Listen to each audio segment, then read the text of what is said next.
Yes! Oh my god. Is it time? Is it time? You have 18 seconds. You have 18 seconds. Come on. Get in! Get in! No way! Yes! Yes! Oh my god! Minecraft speedrunning has seen a huge spike in popularity over these last few months, and I'm sure many of you guys have asked yourself, why? Why, and even how do you speedrun Minecraft?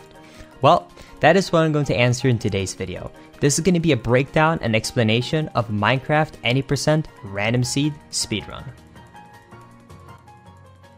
Alright, so let's get started. So we're going to generate a new world and... Bruh. Alright, let's try that again, and... Alright, so what's going on here? Why do you so commonly see speedrunners reset immediately after spawning into the world? Well, there's a few different reasons for this. One of them being the biome you spawn into. You see, this entire route that speedrunners follows is based upon finding a village. A village can spawn in multiple different biomes, but are most commonly found in deserts. Deserts also make it easier to find lava, which is going to be very important for later when it comes to crafting your nether portal. But back to the village. Why are villages so essential for this speedrun? Well, there are three main parts. The first two are pretty straightforward: materials and food. When it comes to materials, you need at least 4 iron. This is for crafting a bucket, and also flint and steel. All iron necessary for the speedrun can be found from killing an iron golem, which spawns in every single village. Iron golems drop in between 3 and 5 pieces each. For food throughout the speedrun, we take advantage of the fact that villages now get generated with haystacks, which can quickly be picked up and crafted into bread. Now you might be asking yourself, couldn't you just pick this up anywhere in the world? Well, we definitely could, if it wasn't for the last part, and that is the beds. Beds are the most important item in the entire run, and one of the key things that makes this speedrun even possible. I'm going to get into more specifics on this later, but just keep this in mind for later. Now after picking up all materials that we need, including wood, rock, and everything from the village, we start running around trying to find lava in the overworld. Another thing you might notice is that all speedruns craft an axe instead of a sword. You might think a sword is better for combat, but that's actually not the case. An axe actually deals more damage than a sword, but it does have a higher cooldown. But with all of that in mind, however, an axe still outperforms the sword when it comes to combat. After finally finding a pool of lava, we use this really cool technique to build our nether portal. We first place water into the lava pool, creating our base for the portal. We then build this little tower and make a pit on the other side, so the water can evenly spread out like this. We can then simply pick up lava and place it right next to the water, instantly creating obsidian blocks. And like that, we have successfully built our nether portal, and you can now enter the nether. Now the nether is where most speedruns ends up dying, and the most difficult part of the run. You might be asking yourself, why do we even go to the nether in the first place? Well, to activate the end portal, you're required to place Eyes of Ender, and the amount of Ender Eyes you need is completely luck-based. Each time a new seed is generated, the game will determine how many eyes the player will need in order to fill the portal frame. The odds of an end portal having at least 1 eye is a 72% chance. The reason all speedrunners choose to obtain all 12 pearls, however, is due to how incredibly rare it is for the portal to have several eyes in them. The chance of finding a portal with 5 eyes already placed is only a 0.4% chance. And for all 12 eyes? Well, that is a 1 in a trillion chance, so that's not happening anytime soon in a real speedrun.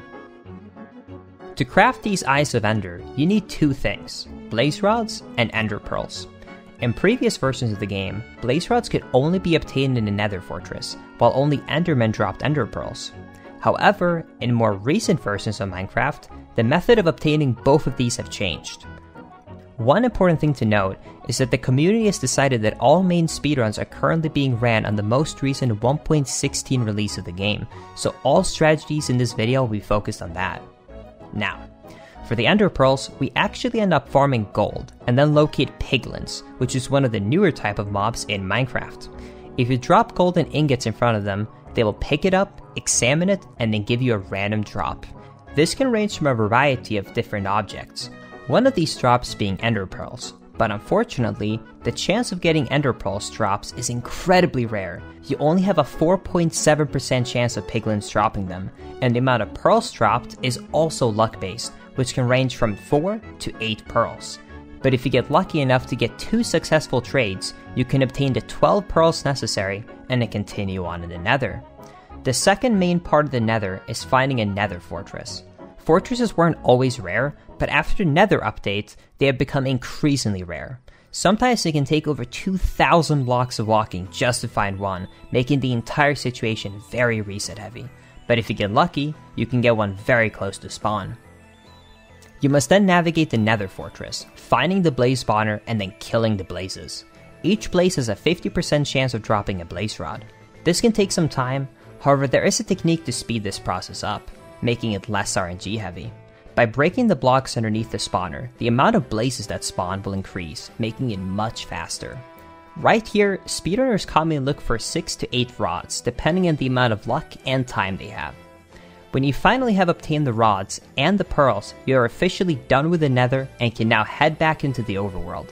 Now, time for even more RNG, and this is why runners try and obtain more than 12 pearls.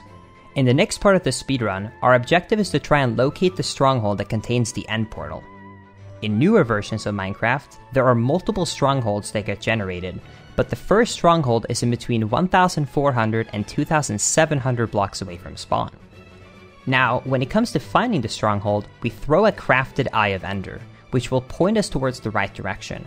However, there is even more RNG here, because every time you throw an eye, there is a 1 in 5 chance that the eye will break, which is why most speedrunners try and obtain more than 12 eyes, just in case an eye breaks on top of encountering a 12-eye portal.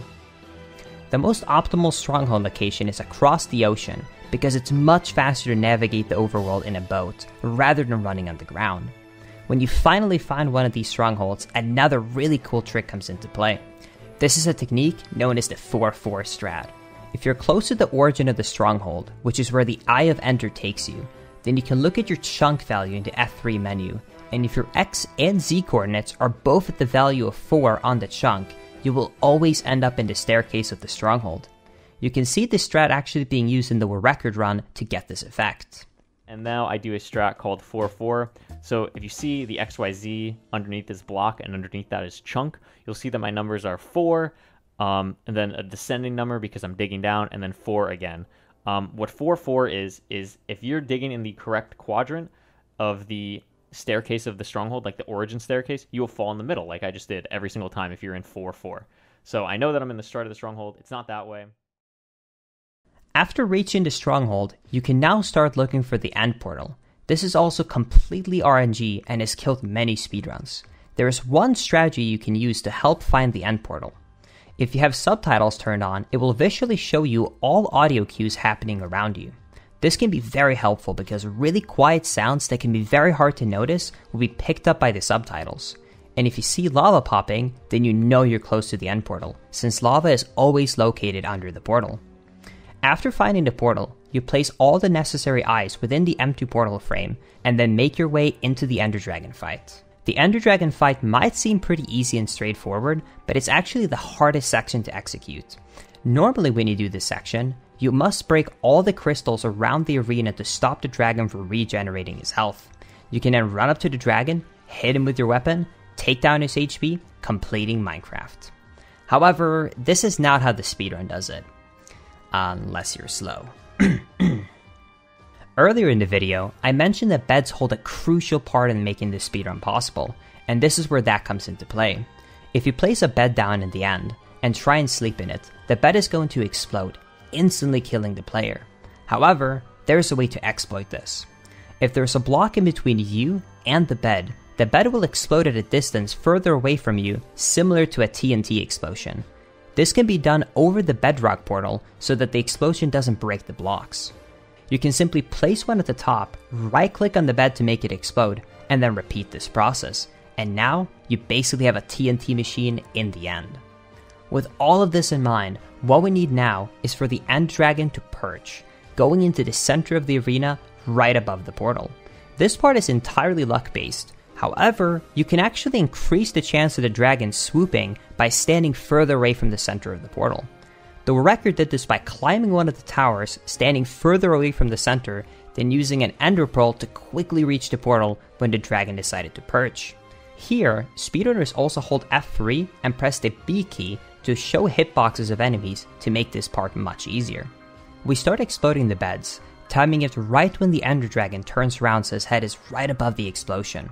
This will cause a ton of damage, and if chained correctly, you can take down the HP of the ender dragon in less than a minute, allowing it to skip destroying the end crystals that would normally regenerate his health. You can then simply just jump into the portal, get the credits, and that's it. That's the Minecraft Any% speedrun for you.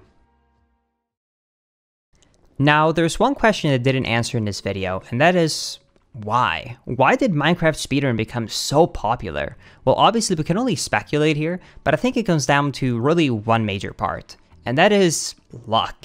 It might sound crazy, but if you paid attention to this video, you'll notice that every single element of this speedrun is purely luck. There is a couple of skillful elements in the speedrun for sure, but most of it comes down to luck.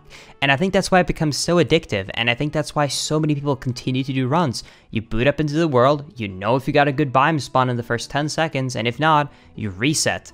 And you know, it's so easy to do another one. It's only one more minute, and if you get a run going, I mean, hey, the run is only about 20 minutes long if you're good, which means that that's very little time. It's very easy to just say, just one more, just one more.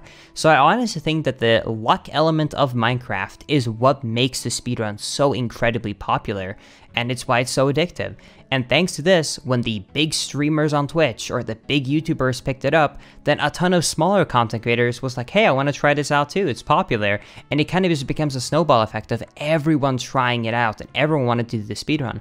So I think that's really what it comes down to and how Minecraft became so popular in most recent times when it comes to the speedrun community. Thank you guys so much for watching this video. If you want to watch Minecraft speedruns live, you can check out my Twitch channel. Also, don't forget to subscribe to the YouTube channel for more awesome speedrunning content. But that is going to be it for today's video. Thank you guys so much for watching, and I will see you all in the next one. Later, everybody. Bye-bye.